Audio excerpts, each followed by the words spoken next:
Hello, everyone. Thank you for standing by. My name is Gil, and I'll be your operator for today.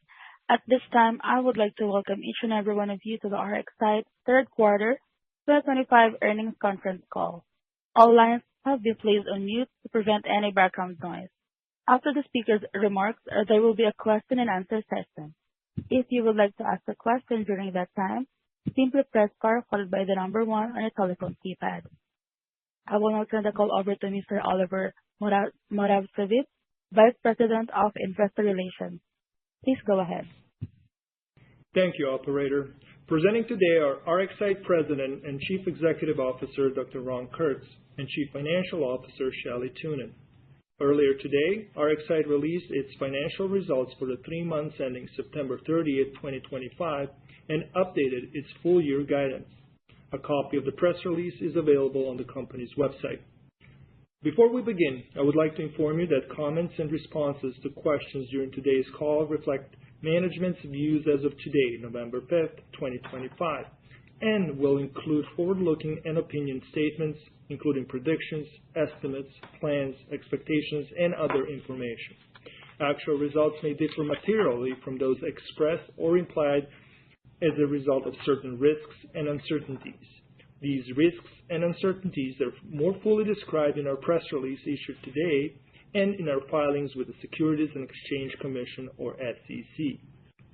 Our SEC filings can be found on our website or the SEC's website. Investors are cautioned not to place undue reliance on forward-looking statements, and we disclaim any obligation to update or revise these forward-looking statements. We will also discuss certain non-GAAP financial measures.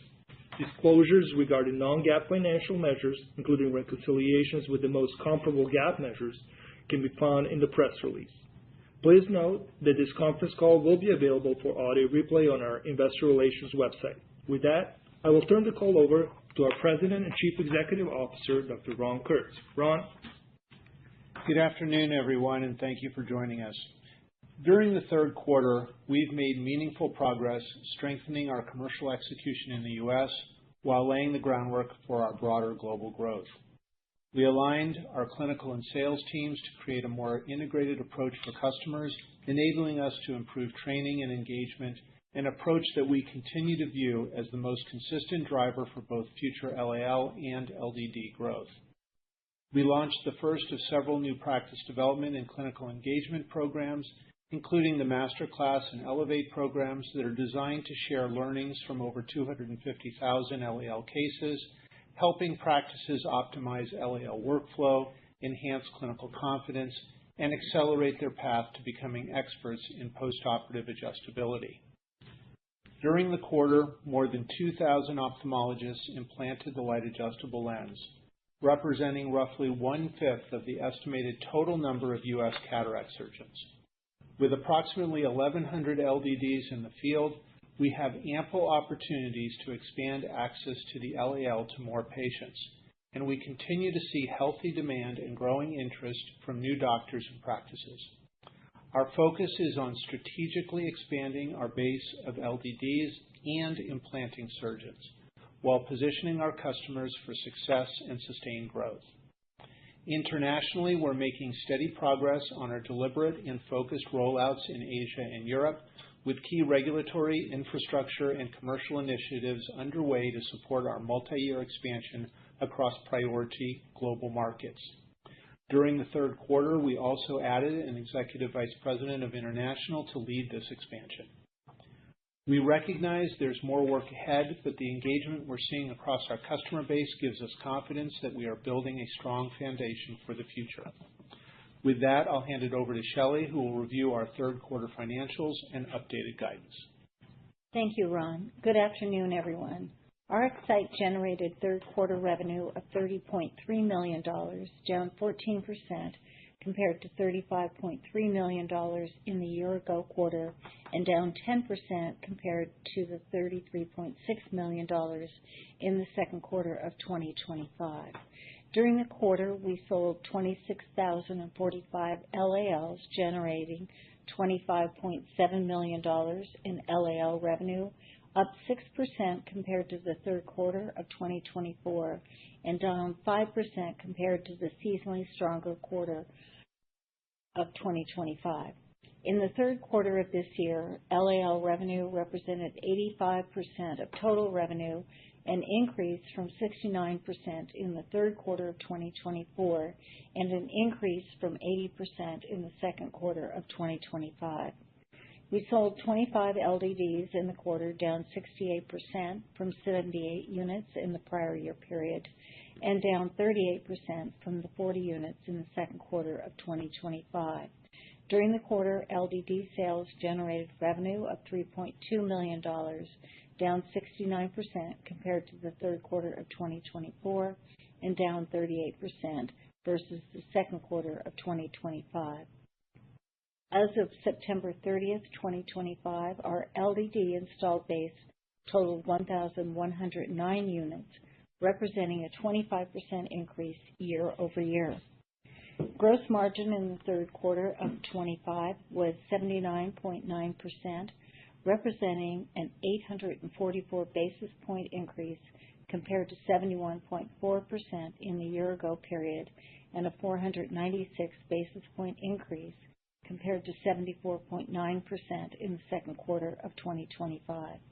The increase primarily reflects a shift in product mix, with higher margin LAL revenue rising to 85% total revenue in the third quarter, combined with lower period costs as compared to the second quarter of 2025. In addition, lower unit costs each for both the LAL and LDD contributed to third quarter gross margin improvement compared to the same period last year. SG&A expenses in the third quarter of 2025 were $27.3 million, representing an increase of $1.7 million or 7% versus $25.6 million in the year-ago quarter. This year-over-year increase was primarily due to a rise in personnel costs, stock-based compensation expense, and marketing studies. On a sequential basis, SG&A expenses decreased 6% due primarily to lower marketing studies and trade show expenses. During the third quarter of this year, R&D expenses rose 3% to $9.1 million compared to $8.8 million in the third quarter of 2024. This year-over-year change primarily reflects an increase in overhead costs offset by lower materials costs. Sequentially, R&D expenses in the third quarter decreased by 11%, primarily driven by a decrease in overhead costs. We reported a GAAP net loss in the third quarter of 2025 of $9.8 million, or a loss of 24 cents per basic and diluted share, using weighted average shares outstanding of 41 million shares. This compares to a GAAP net loss of $6.3 million, or 16 cents per share on a basic and diluted basis in the third quarter of 2024.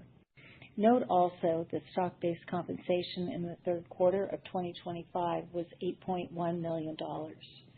Therefore, on a non-GAAP basis, we reported a net loss of $1.7 million, or a loss of 4 cents per basic and diluted share, compared to an adjusted net gain of $200,000, or 1 cent per basic and 0 cents per diluted share in the third quarter of 2024. Please refer to the unaudited non-GAAP reconciliation and disclosure included in today's press release for more comparative information. We ended the third quarter of 2025 with cash equivalents and short-term investments of $227.5 million, unchanged from June 30th, 2025.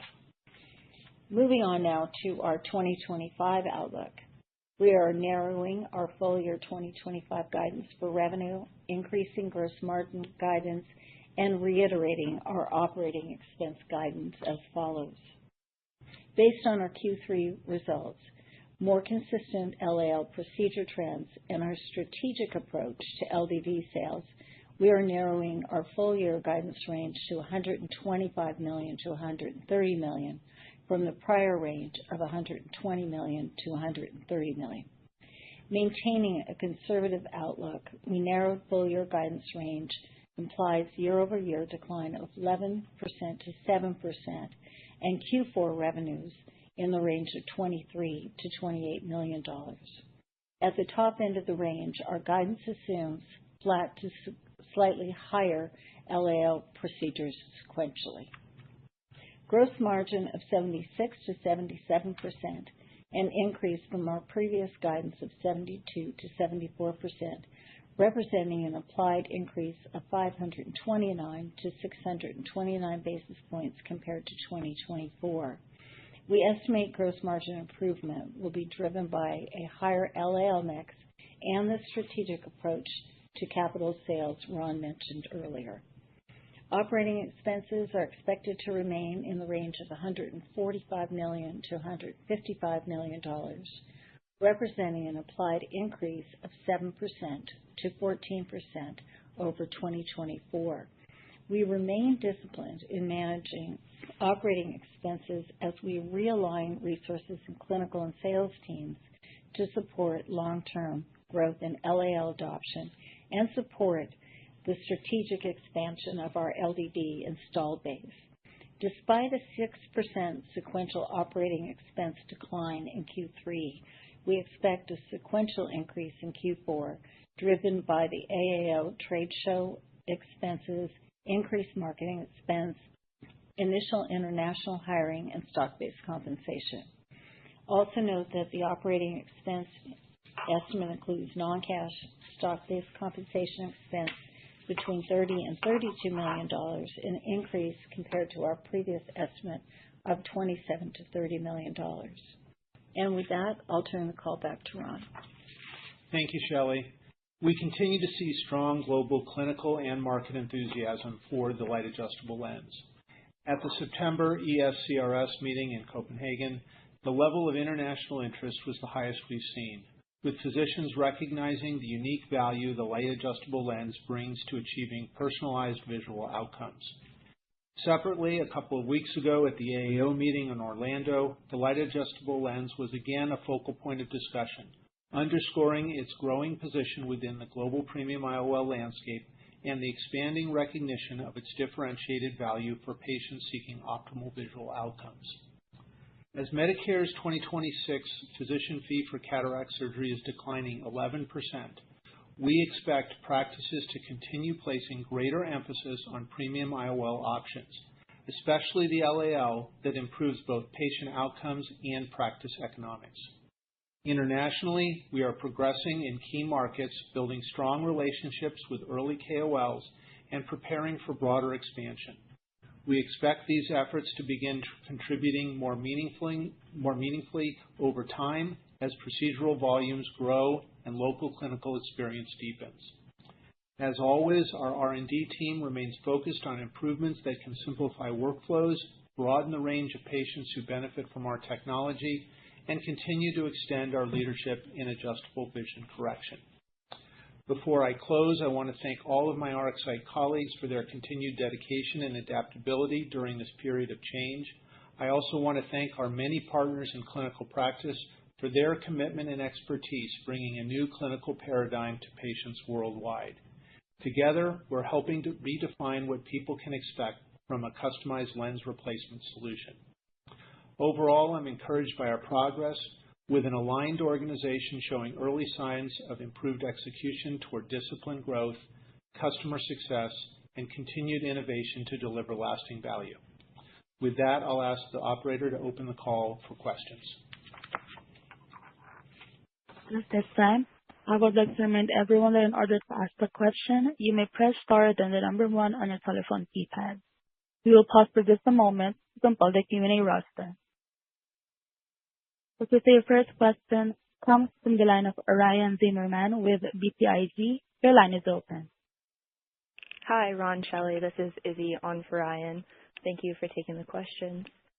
Just to start out, it looks like you guys had a nice beat to our utilization expectations in the third quarter. I was curious what other metrics you're going to be looking at that'll continue to evaluate that the changes that you're implementing are starting to take hold. I think that, the key metric for us and the leading metric for us is number of LAL procedures. And that to us is an absolute number. We also look at internally, the number of physicians that are implanting each quarter as well.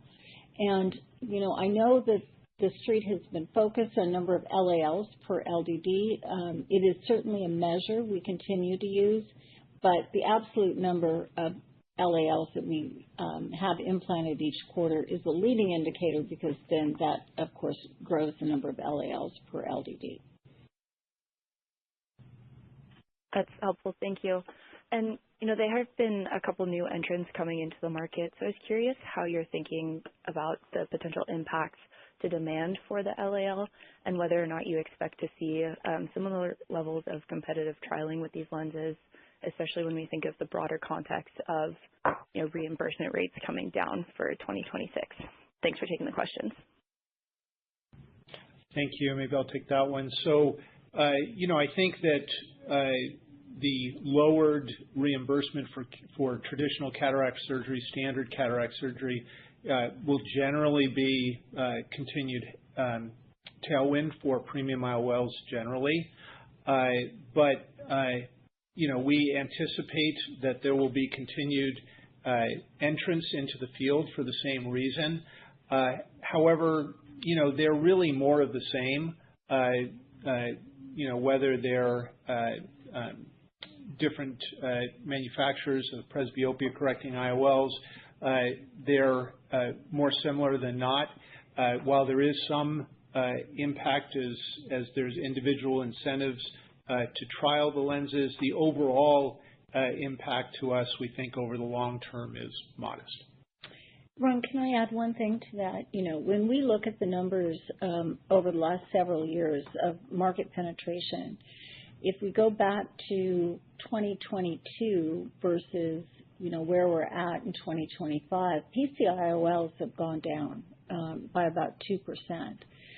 Obviously, we've gone from no market share to about 10%, and toric IOLs, which are included in the premium market but are not as much talked about, still remain about 50% of the overall market.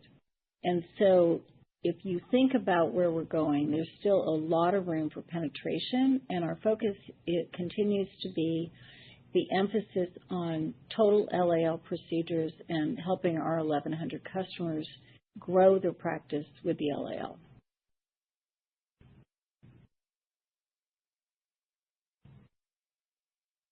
Your next question comes from the line of David Saxon with Needham & Company. Please go ahead. Great. Hi, Ron and Shelley. Thanks for taking my questions. Congrats on the improvement here in the third quarter. I guess just on the 2,000 active surgeons you called out, I believe last third quarter active surgeons per LDD was like 1.5 or 1.6. So that is a meaningful increase, just considering kind of what you're seeing. So would love to hear, what's driving that? What are you seeing in terms of the sales force realignment and kind of how to think about active surgeons going forward, especially in the fourth quarter and 2026? Yeah, so I think that, yes, the number of active surgeons has gone up slightly. It's, between 1.7 and 2, depending on the time that we measure that. And if we think about active surgeons, they really come to us in several different ways. One is that, we look for surgeons coming into the funnel from new LDD sales. But more importantly, we're looking for new surgeons coming in an existing practice that may not have been doing the LAL previously. And also, while it's still a very small portion of our business, open access. So open access is typically, doctors that may not have enough volume that go to open access centers. And so just like any other new customer, we train them, and then they do the surgery themselves, and then LDD treatments are done at the open access center. Okay. Thanks for that. And then just maybe my second one is just on guidance. So I think, Shelley, you talked about the top end of the guide implying a sequential increase in LAL volumes. I mean, that makes sense just given seasonality, a larger base, LDD base, and benefiting from some of these initiatives you have going on. I believe that implies pretty much like mid-single digit LDD placements. So kind of help us work through like why that would be, especially in the fourth quarter where capital placements should be stronger. How does the LDD pipeline look, and kind of how we should think about that implied fourth quarter LDD placement number as we think about 26 placements? Thanks so much. Yeah, I'll talk about the 25 guidance first. And I think that the way I'm looking at it is a little bit more holistically around the second half. And so, with our initial lower guidance of 120 to 130 million, and then now we've increased it at the mid of the range by about 2.5 million, I'm kind of looking at the mid of the guidance that the second half is around 56 million. The top end of the range is a bit higher. And the LDD sales, I'm kind of looking holistically at the entire second half. So you're correct. They would be much lower in the fourth quarter, but I'm not reading anything into it other than the strategic imperatives that we set up as to the type of customers that we're adding and our field personnel, what they're doing. And so what we're really pushing for them to do is increase volume, right, of LALs in our existing practices. And that's important for our future growth as well. We don't want to, not say that we're going to do LDDs. We've placed 1,100 since we, commercialized, and that's providing the basis for what we're doing. So yes, you're correct in terms of the math, but I'm also not implying something about that relative to 26 guidance, more just grounding us in the second half of this year. And then, Ron, would you add anything to that at all? Yeah, I think you've said it well, but I would just reiterate that our growth model is evolving. We obviously early on were focused on a classic playbook that prioritized new systems to build access and awareness of the LAL, but we have a more diversified approach now, which Shelley outlined, that still includes the strategic addition of new practices and doctors, but that can be through traditional LDD sales, open access models, or as we just said, more importantly, growing the number of LAL procedures performed by our existing accounts with existing and new doctors. So it's just a much more diversified approach. Okay, great. Thanks so much, guys. Your next question comes from the line of Larry Biegelsen with Wells Fargo. Please go ahead. Hi, good afternoon. This is Simran on for Larry. Thanks for taking the questions here. Maybe just following up with the prior line of questioning around sort of Q4 and like what this implies for 2026. Shelley, the last time we talked, you mentioned as we think about 2026, we should be thinking about sequential growth through the year from Q4. I guess I'm just trying to understand what kind of a recovery are you seeing here in the quarter, and if you can return to that year-over-year growth in 2026, given sort of the implied trough in Q4.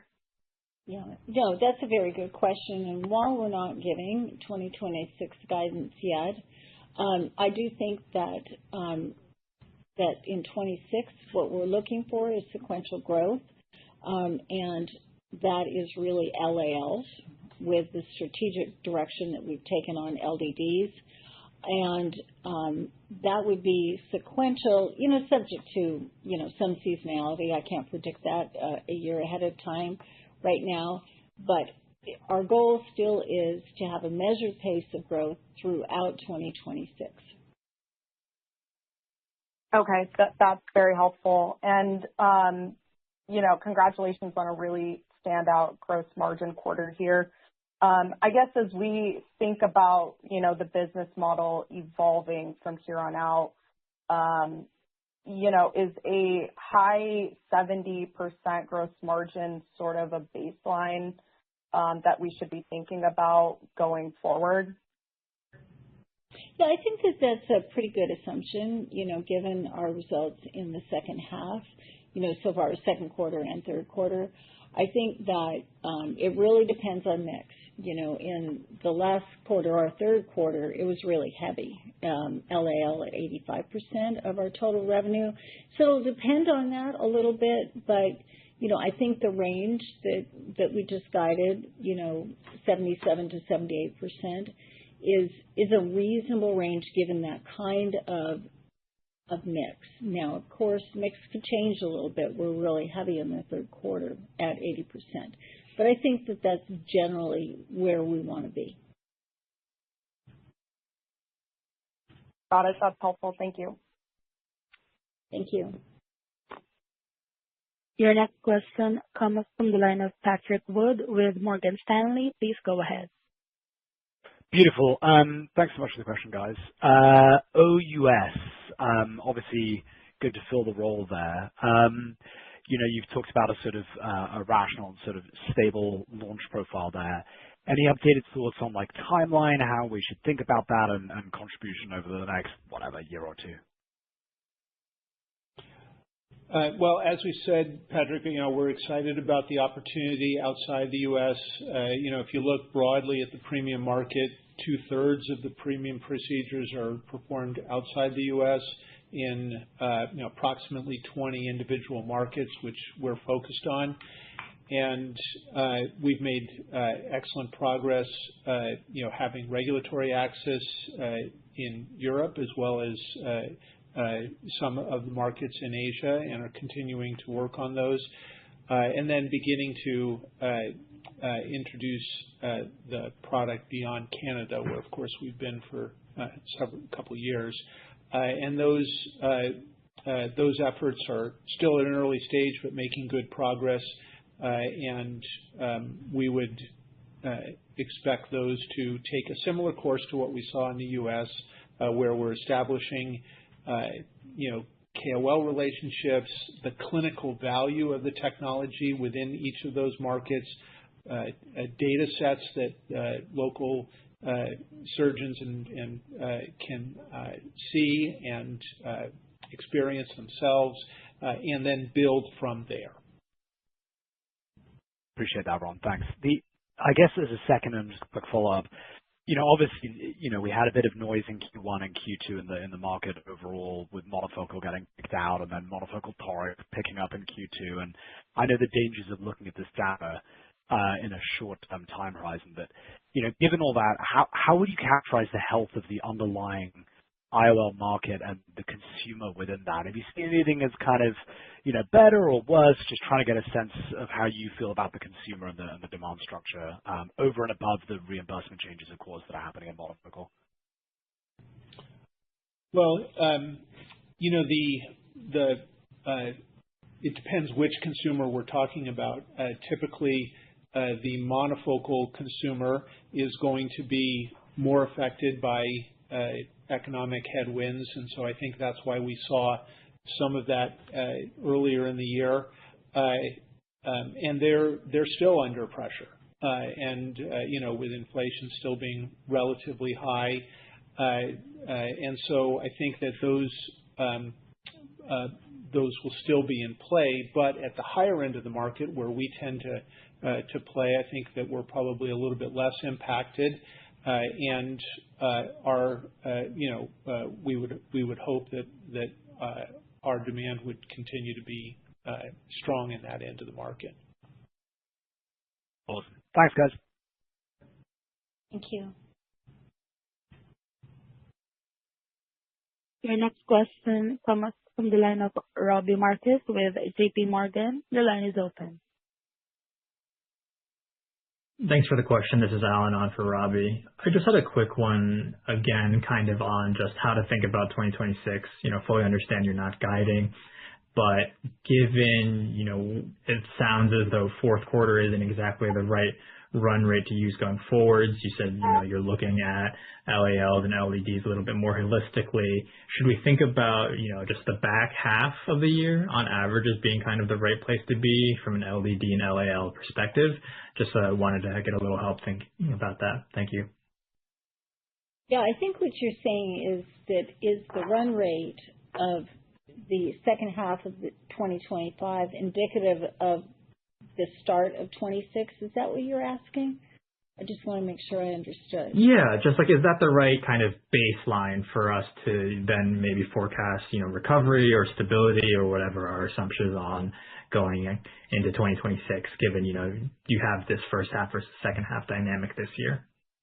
Mm-hmm. No, I think it is a good way of looking at it. And I think what it really does is provide the baseline of the way we're thinking about the business for 26, not necessarily the specifics.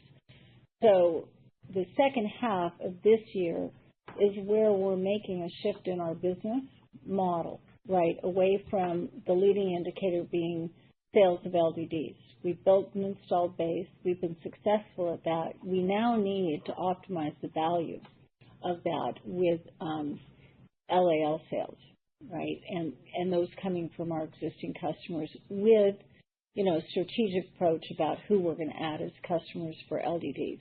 And so I think that approach and the philosophy will guide 26. Without specifically trying to get into numbers. So I think it's going to be much heavier in LALs. I'm not so sure it'll be 85% like it was in the third quarter, but I do think that that's important to the way we'll be running the business and how we'll be measuring our own success. Would you add anything about that, Ron? No, Okay. I think that's well said. Thank you.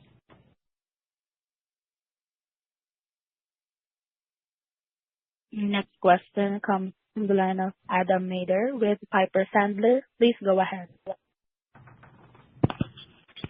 Hi, Ron and Shelley. Congratulations on the progress, and thank you for taking the question.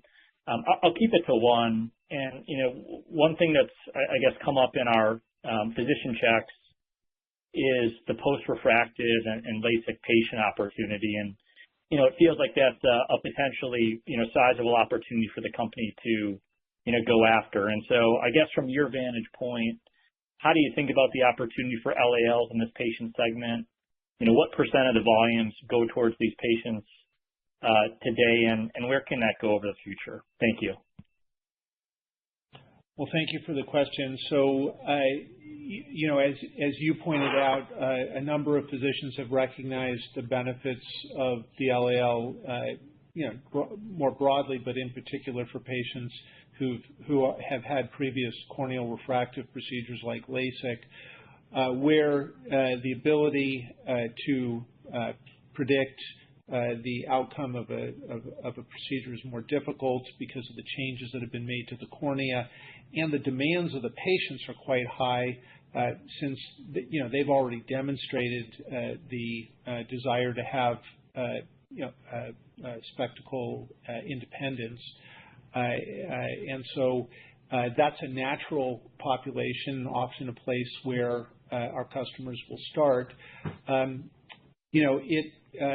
If you look at the U.S. population, it could represent about 5% of the overall cataract patients, but probably represents double that in our customer profile. When we look at our when we look at our phase 4 studies, we typically see post-refractive cases representing somewhere between 10 and 20% of the patient population. So it's significant, but not, certainly not the majority. But it's a natural place for doctors to begin. Internationally, of course, there are markets where those percentages are even higher. And a nice feature of our technology is that we have the broadest range of spherical correction as well, spherical powers which from -2 to +30 diopters for an astigmatism-correcting lens, which means that this can be used over the broadest range of patients as well, who would be that population who likely would have undergone corneal refractive procedures.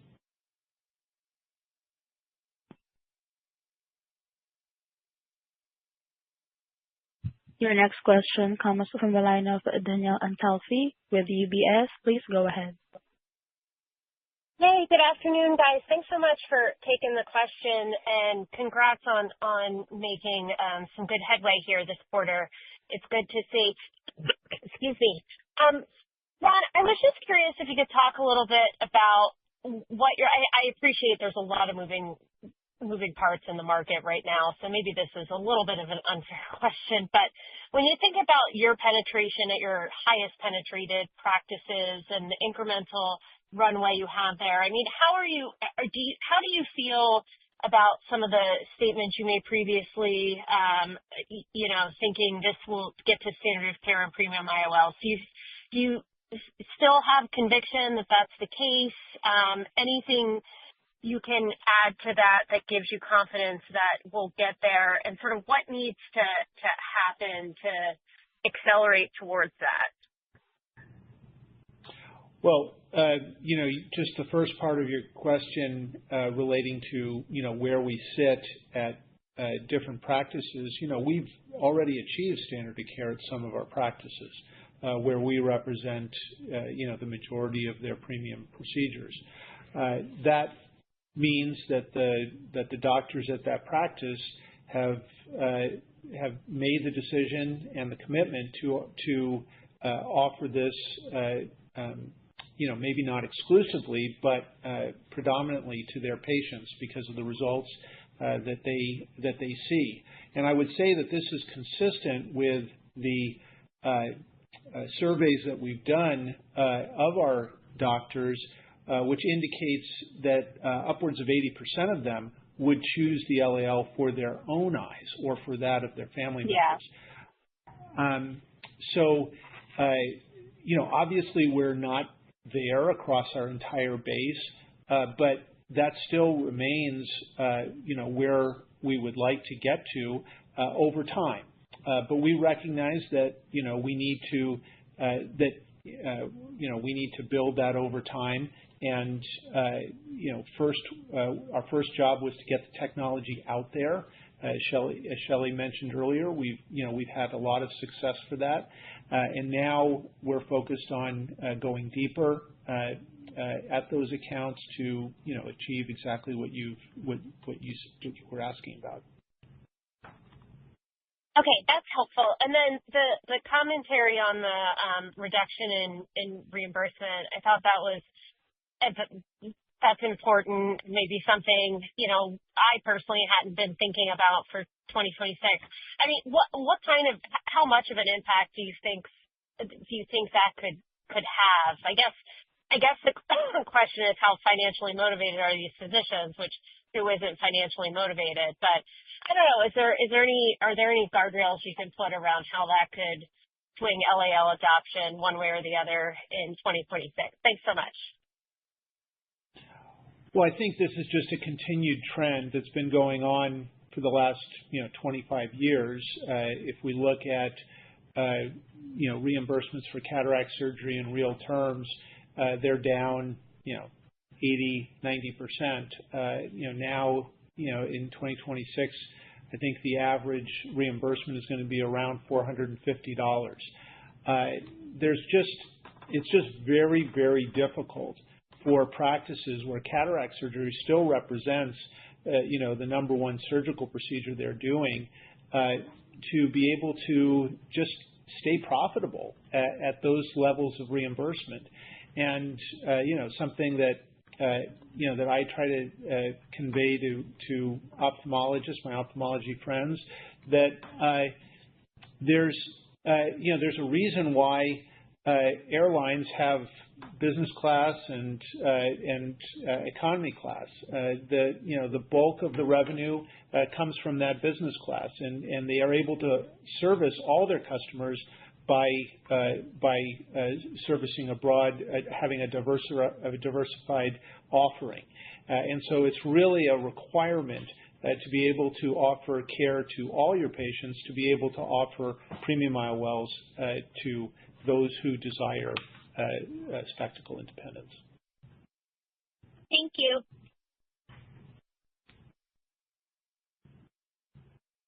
Your final question comes from the line of Tom Stephan with Stifel. Please go ahead. Great. Hey, guys. Thanks for taking the questions.